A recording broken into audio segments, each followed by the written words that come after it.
But first of all, it's really just setting up everything that we're about to show you right now. We know we're looking for the carcass.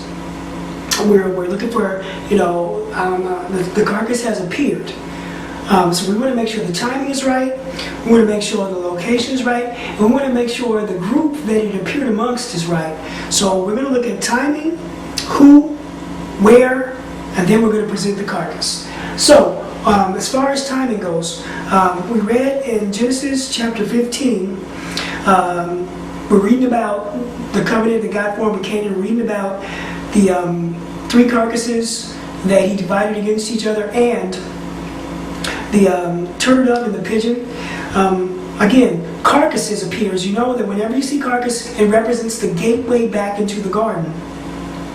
Abram wants to know, whereby shall I know that I'm going to inherit this land you're giving me, this land of Canaanites? Well, I'm going to destroy, if you understand who the 3 carcasses that were divided represent, there are 3 different kingdoms that appear through history that make up the government of the Antichrist in the end days. God's going to destroy these 3 by turning them against each other.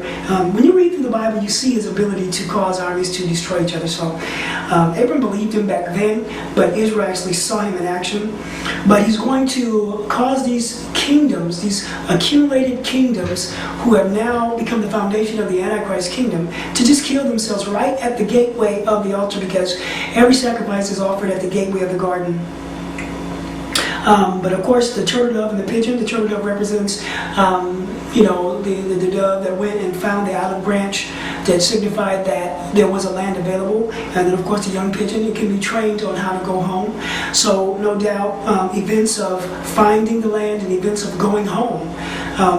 Those individuals who participate in finding land and going home, those individuals are not divided. Those individuals are not affected by the judgment of Christ, and they're actually, a part of the whole covenant. And that's how Abram's going to know.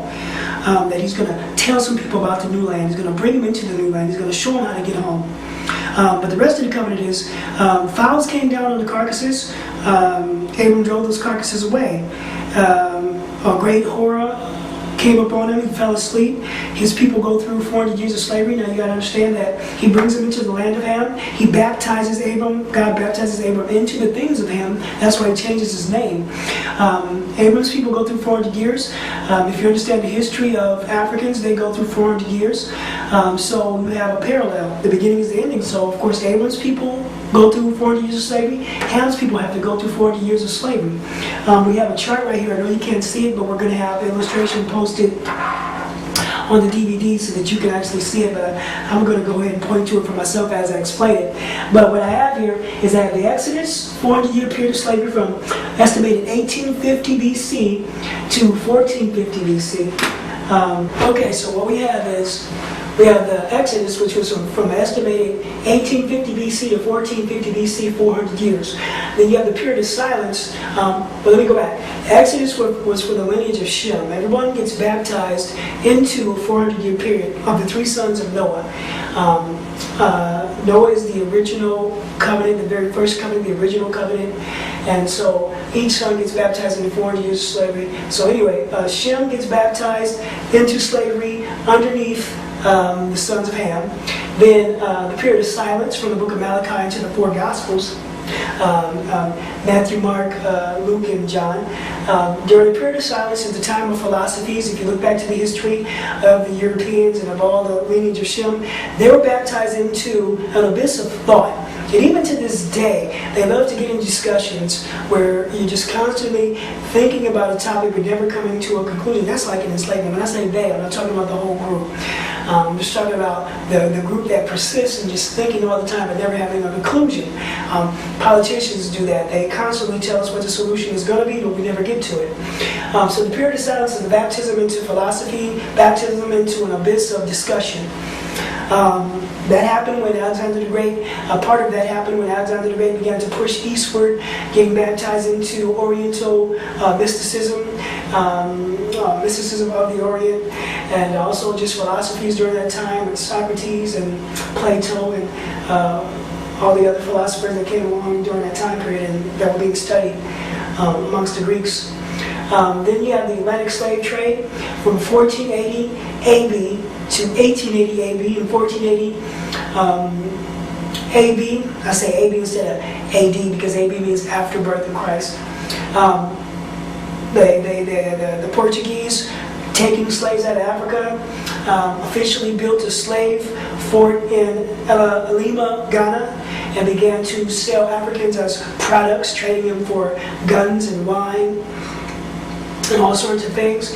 And that started the slave trade, and it ended roughly around 1880. And I say roughly around 1880 because even though the ban to take slaves out of Africa ended in the early part of the 1800s, around 1880, I believe, the law was passed to where if you take a slave out of Africa, you receive the death penalty.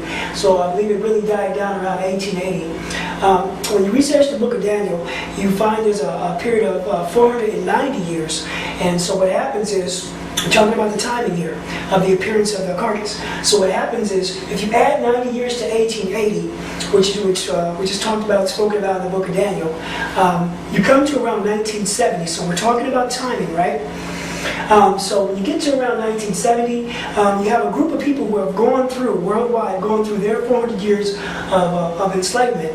Abram is in Canaan land, finding out secrets about what God is doing amongst the sons of Ham, finding out secrets about the end time, that in the end time God's going to bring a 400-year enslavement amongst the sons of Ham, and that it's actually going to be a 490 year. You know, God gives you bits and pieces of a story. It's actually going to be 490 years. Again, that brings us to 1970. And so around 1970, you should begin to push into the promise, because after each 400-year enslavement, you begin to push into the promise. When Israel came out of Egypt, God led them into Canaan land to go into the promise. When the sons of Japheth, when the disciples were sent over to the sons of Japheth to bring them out of the entrapment and enslavement of philosophy, Paul began to organize them into an economy that represents the garden, to free them. Now we have the Atlantic slave trade. Again, it ended in 1880, but it's a special period. It's different from the previous two because it's the real thing.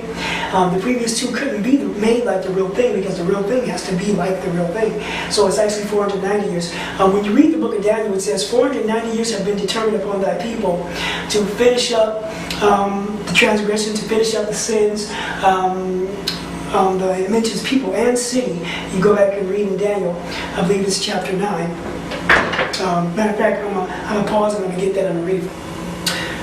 Okay, as I was saying, I want to go ahead and read the book of Daniel. I want to read about the 490 because on my illustration here, you see that there's 3 400-year periods. We're talking about the timing of the appearance of the carcass. The 490-year period that happens last for the sons of Ham actually extends itself all the way up to 1970. And if you understand that the 3 400-year periods are all layered on top of each other, then you understand that there's this period where you have to wander in the wilderness, which is a 40-year period. So when you layer the 3 400-year periods on top of each other, you find that there also has to be, with the 490, a 40-year period of wandering in the wilderness, which replace the appearance of the carcass, and it has to come before the year 2010.